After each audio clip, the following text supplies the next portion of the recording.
And you might say, what is a philosophical naturalist doing trafficking with the Alexandrian church fathers? And he's trying, in fact, to buy their Logos doctrine. That's what he's doing shopping there. He wants to buy the Logos doctrine.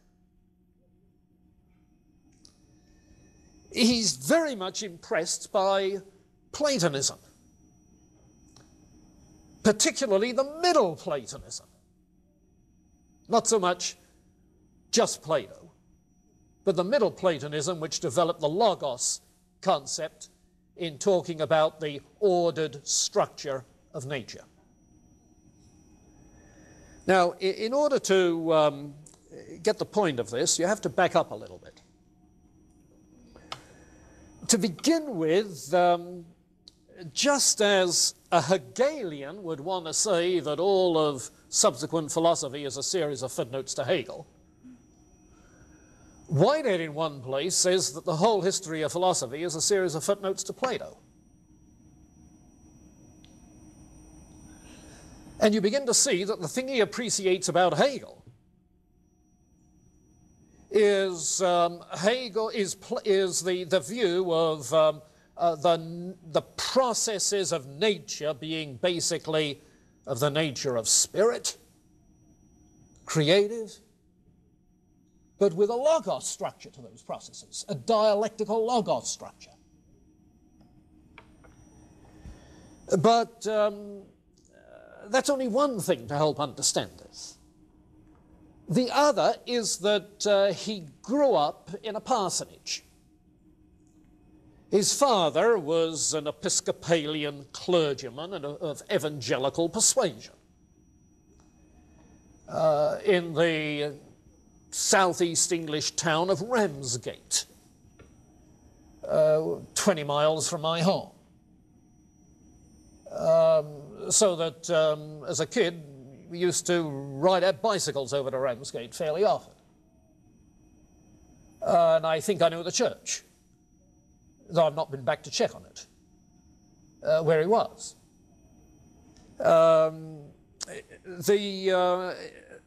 Whitehead then grew up in this home. When he went off to Cambridge as an undergraduate, for a while he was reading theology avidly, and then decided that wasn't for him. He couldn't buy it. Sold all his theology books. Turned his attention to mathematics, along with Bertrand Russell,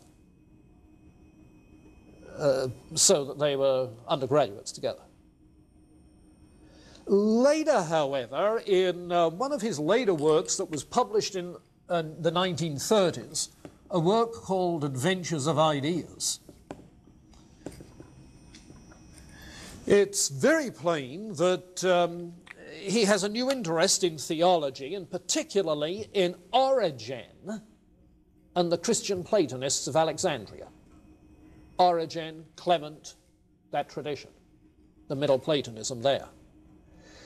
And what appeals to him is the Logos conception and the idea that in the emanations from God the good, and you remember they weren't clear about ex nihilo creation, in the emanations from God the good, that Logos structure transfers to every finite manifestation, as in the Stoics, for whom there was the Logos spermatikos, the seminal Logos, in every particular. And it's that way of accounting for the orderedness of nature, the goodness of nature. God said it was good. The theme of Platonism is that being is good. Not necessarily becoming, but being is good. You see. And it's this which seems to appeal particularly as a way for finding a basis for value in a world of fact, the Logos structure.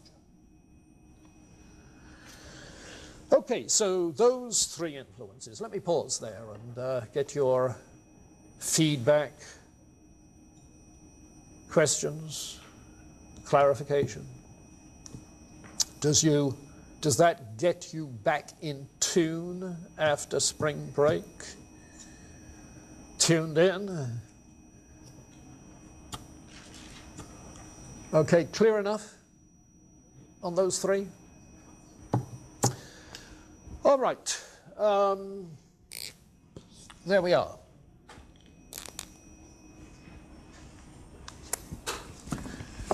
All right, then, our next task is to ask ourselves, what is this metaphysical scheme that he develops in flights of speculative imagination on the basis of concrete experience and the basis of modern science?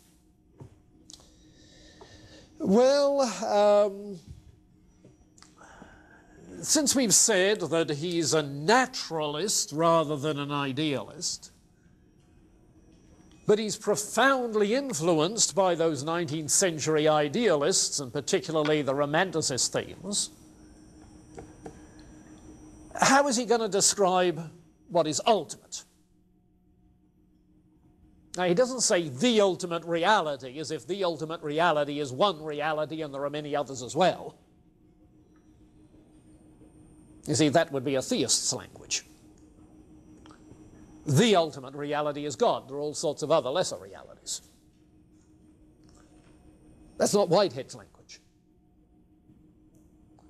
The ultimate reality for Whitehead is something that pulses through everything. You see. And the ultimate reality for him is, wouldn't you know it?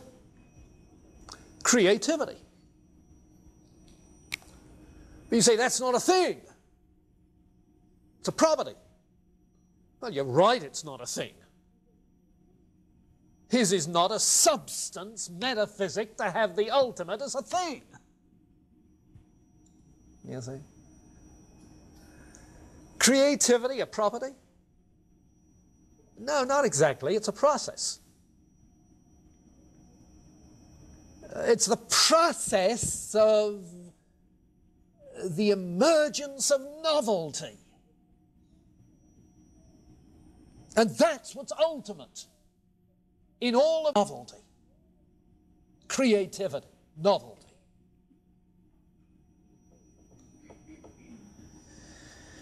Now, be careful. This creativity, even when he develops his conception of God much more fully than at the beginning, this creativity is not God. It's not God. Well, to one who's read Bradley, that's no surprise, because for Bradley, the absolute is not God either. God is simply the highest manifestation of the absolute. And for Whitehead, God is simply the highest manifestation of creativity. You see? Now, immediately you begin to see why Whitehead's God is attractive to people in a Christian tradition. You see? If God is the highest manifestation of creativity, well, it sounds like he could be seen as creator.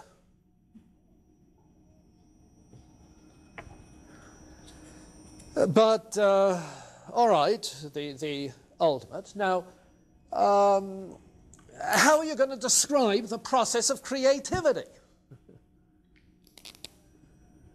Well, obviously, the thing to do is to start with describing some creative event rather than describing creativity in toto. And just as for these idealists, what they're doing is looking through the lens of self-consciousness at the larger screens of reality, So Whitehead then tries to look at some creative event that we know by immediate experience introspectively. So that the simplest thing with which to start, and seems to be the paradigm case for him all the way along, is the experience of sense perception. The experience of sense perception. Now notice that's precisely where Hegel begins his phenomenology of mind. You see? Subjective spirit, sensation, and perception. And inasmuch as he is describing this experience of sense perception introspectively, what he's going to give us is a phenomenological description of sense perception. Phenomenological method, like in Hegel. Phenomenological method. So what does he do then in describing sense perception? Well, he distinguishes in the perceptual experience three modes. Perception in the mode of. Okay? The first is perception in the mode of causal efficacy.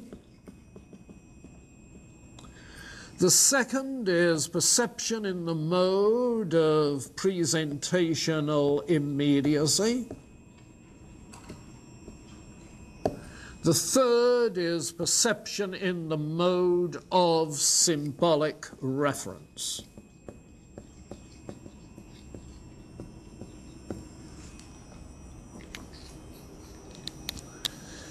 Now, as he develops this, as he does in a number of places, as he develops this, it's always in contrast to John Locke's theory of perception. Now, as John Locke describes sense perception, what comes first? Causal efficacy or ideas? Huh? In the phenomenology of it, in the consciousness of it, what comes first? Ideas. That's the beginning place, in the consciousness of it. It's ideas. And for Whitehead, that's utterly mistaken. It's false. He calls it the fallacy of the primacy of presentational immediacy. He loves labeling things fallacies. Seemed to be in vogue in the 1910s and 20s. The fallacy of giving primacy to presentational immediacy. You can tell what presentational immediacy is. The idea that's immediately presented to the consciousness. Yeah. The cognitive. The presentational immediacy is the cognitive content, the idea.